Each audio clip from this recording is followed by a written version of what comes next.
क्या आपने कभी सोचा है कि कुछ लोग बहुत ज्यादा पैसा होने के बावजूद साधारण जीवन जीते हैं, जबकि कुछ लोग कम आय होने के बावजूद लंबे समय में करोड़पति बन जाते हैं? क्या आपको लगता है कि यह सिर्फ किस्मत या मेहनत का खेल है?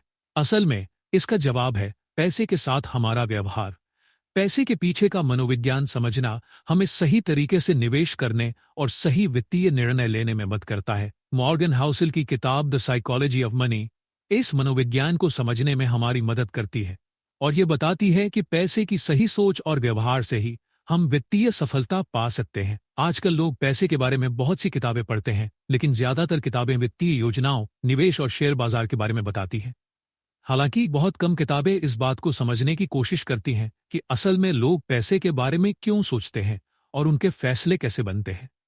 द साइकोलॉजी ऑफ मनी हमें यह सिखाती है कि पैसे के साथ सही मानसिकता रखने से न केवल हम निवेश में सफलता प्राप्त कर सकते हैं, बल्कि हम अपने जीवन में एक स्थिरता और शांति भी ला सकते हैं।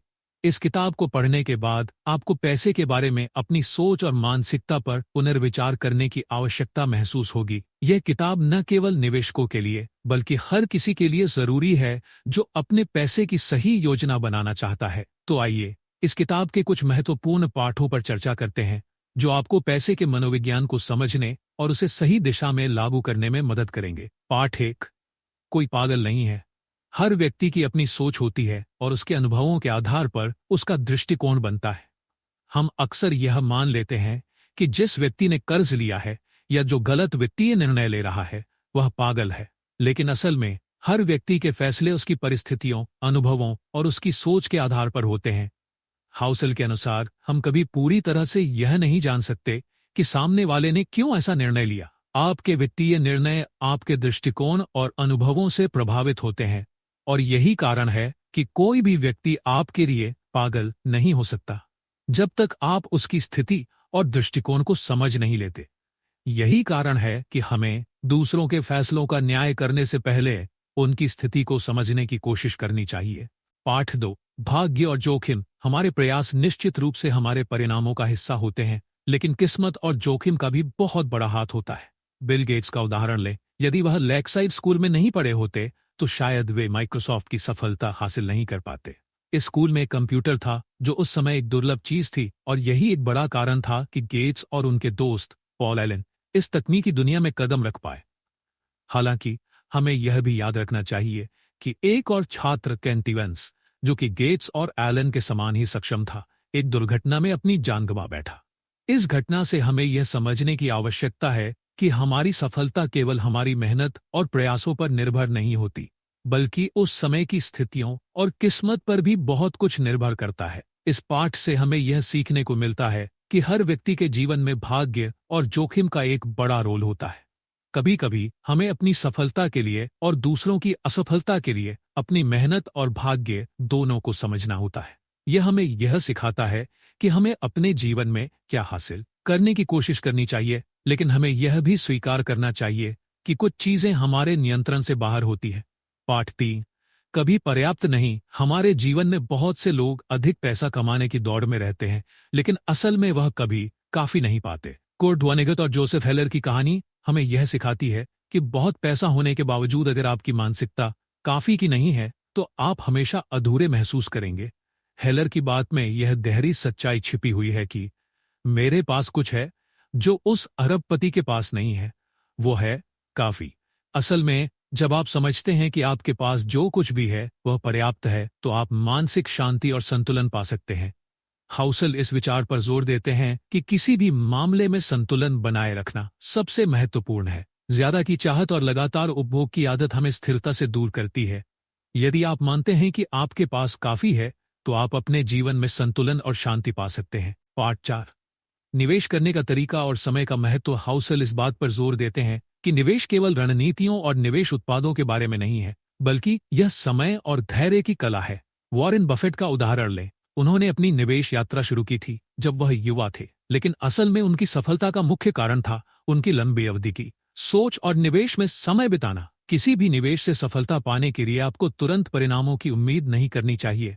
लंबी अवधि तक निवेश करना सही कंपनियों में निवेश करना और बाजार के उतार चढ़ाव से घबराए बिना धैर्य रखना जरूरी है। यही कारण है कि हाउसल मानते हैं कि निवेश में सबसे महत्वपूर्ण गुण है समय और धैर्य। सही समय पर निवेश करना और बाजार के उतार चढ़ाव से घबराए बिना अपने निवेश पर विश्वास रखना किसी भी निवेशक की सफलता का मूल मंत्र है। पाठ 5। पैसा कमाने और खर्च करने के मानसिकता। हाउसल का कहना है कि पैसे को लेकर हमारी सोच कभी न कभी बदलती है।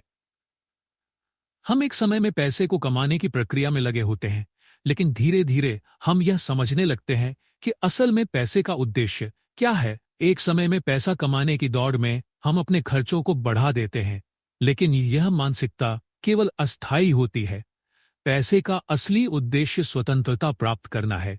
यदि आप जीवन में कुछ समय के लिए शांति और संतुलन चाहते हैं, तो आपको अपनी खर्च करने की आदतों को समझना होगा। बहुत से लोग दूसरों के दिखावे और प्रतिस्पर्धा में पैसे खर्च करते हैं, लेकिन वे यह नहीं समझ पाते कि असल में पैसा तब ज्यादा मायने रखता है जब आप उसका सही तरीके से उपयोग करते हैं। पाठ 6। कंपाउंडिंग की शक्ति। आपने कंपाउंडिंग का नाम तो सुना होगा, लेकिन क्या आप इसकी असली ताकत को समझते हैं? मॉर्गन हाउसल इसे पैसे का जादू कहते हैं। इसका मतलब है कि आपका पैसा समय के साथ खुद को कई गुना बढ़ा सकता है, अगर आप इसे सही तरीके से और सही समय तक निवेश करते रहें। उदाहरण के लिए, अगर आप हर महीने सिर्फ 1000 को 12% वार्षिक रिटर्न वाले निवेश में लगाते हैं, तो 30 साल में यह 35 लाख से भी ज्यादा हो जाएगा। इसमें से 3-6 लाख आपकी मूल पूंजी होगी और बाकी सारा पैसा कंपाउंडिंग का जादू है। वॉरेन बफेट की सफलता का बड़ा कारण कंपाउंडिंग ही है। उन्होंने 11 साल की उम्र में निवेश करना शुरू किया और 60 साल से ज्यादा इसे जारी रखा। उनका अधिकतर पैसा उनके शुरुआती निवेशों पर आधारित है। जितनी जल्दी हो सके निवेश शुरू करें। धैर्य रखें, क्योंकि कंपाउंडिंग का असली जादू लंबी अवधि में नजर आता है। बार बार निवेश निकालने से बचें, क्योंकि यह कंपाउंडिंग को नुकसान पहुंचा सकता है। पाठ 7। वेल्थ वह है जो आप नहीं देखते। हम अक्सर बड़ी गाड़ियों, आलीशान घरों और महंगे कपड़ों को अमीरी का प्रतीक मानते हैं, लेकिन मॉर्गन हाउसल हमें बताते हैं कि ये चीजें अमीर दिखने का संकेत हैं, अमीर होने का नहीं। असल में वेल्थ वह है जो आपने बचा कर रखा है और खर्च नहीं किया है। धनवान बनने का मतलब है अपने पैसों को बचाकर उन्हें बढ़ाने की क्षमता रखना। याद रखें, महंगी चीजें खरीदने से आप अमीर नहीं दिखते, बल्कि आप अपने पैसे खर्च कर देते हैं। असली अमीरी आपके पास विकल्प और स्वतंत्रता होने में है। वेल्थ वह है जो आपको मुश्किल समय में सहारा दे सकती है। अगर कोई व्यक्ति 1 करोड़ की कार खरीदता है तो वह अमीर दिख सकता है, लेकिन उसने अपनी वेल्थ को घटा दिया। वहीं जो व्यक्ति 1 करोड़ को निवेश करता है, वह अपनी वेल्थ को बढ़ा रहा है। पाठ 8। पैसे बचाएं। पैसे कमाने और उसे निवेश करने से ज्यादा जरूरी है उसे बचाना। मॉर्गन हाउसल कहते हैं कि आपकी बचत की आदत आपकी आय से भी ज्यादा मायने रखती है, क्योंकि कमाई आपकी क्षमता है, लेकिन बचत आपकी प्राथमिकता और मानसिकता का संकेत है। 3 प्रकार के लोग। 1. जो बचत करते हैं। 2. जो सोचते हैं कि उन्हें बचत की जरूरत नहीं है। 3. जो समझते हैं कि वे बचत कर ही नहीं सकते। कैसे बचत करें? अपनी आय और खर्चों का बजट बनाएं। हर महीने अपनी आय का कम से कम 20% बचाने की आदत डालें। अनावश्यक खर्चों को पहचानें और उन्हें कम करें। यह न सोचें कि आपको ज्यादा कमाई होने के बाद ही बचत करनी चाहिए। सेविंग का सबसे बड़ा फायदा यह है कि यह आपको विकल्प और स्वतंत्रता देती है। अगर आपके पास बचत है, तो आप जीवन में अपने फैसले स्वतंत्र रूप से ले सकते हैं, बिना किसी वित्तीय दबाव के। पाठ 9। उचित तर्कसंगत। मॉर्गन हाउसल कहते हैं कि वित्तीय फैसले लेते समय हमेशा 100% तर्कसंगत रैशनल होना संभव नहीं है। इसके बजाय उचित रीजनेबल होने की कोशिश करें। क्यों? क्योंकि हम इंसान हैं और हमारी भावनाएं हमारे फैसलों को प्रभावित करती हैं। अगर आप जानते हैं कि शेयर बाजार में लंबी अवधि में निवेश करना फायदेमंद है, लेकिन किसी दुर्घटना या महामारी के कारण बाजार गिरता है, तो आप घबराकर अपना निवेश बेच सकते हैं। यह तर्कसंगत नहीं है, लेकिन यह इंसानी स्वभाव है। अपने फैसलों में लचीलापन रखें। अपने निवेश की योजना बनाते समय गलतियों और अनिश्चितताओं के लिए जगह छोड़ें। उन चीजों के लिए तैयारी करें जो आपकी योजना के अनुसार नहीं चलती। हाउसल का सुझाव है कि एक इमरजेंसी फंड बनाना सबसे अच्छा तरीका है। यह फंड आपको उन अप्रत्याशित परिस्थितियों में सहारा देगा जब चीजें आपकी योजना के अनुसार नहीं होंगी। पाठ 10। आप बदल जाएंगे। हम भविष्य के बारे में बुरे भविष्यवक्ता है।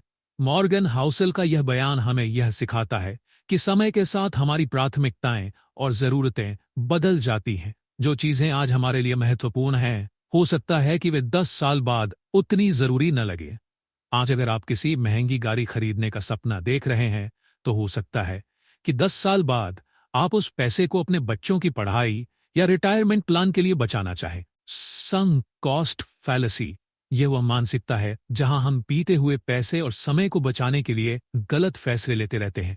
आपने एक खराब बिजनेस में बहुत पैसा लगा दिया और वह चल नहीं रहा, लेकिन आप इसे बंद करने के बजाय और पैसा लगाते हैं क्योंकि आपने पहले से इतना निवेश कर रखा है। अपने अतीत के फैसलों को अपने भविष्य का गुलाम न बनाए। अपने वर्तमान और भविष्य को ध्यान में रखते हुए व्यावहारिक फैसले लें। बदलाव को स्वीकार करें क्योंकि यह स्वाभाविक है।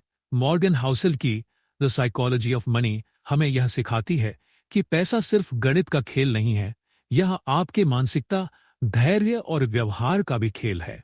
अगर आप पैसे के साथ सही तरीके से पेश आते हैं तो आप न केवल धन कमा सकते हैं, बल्कि एक खुशहाल और संतुलित जीवन भी जी सकते हैं।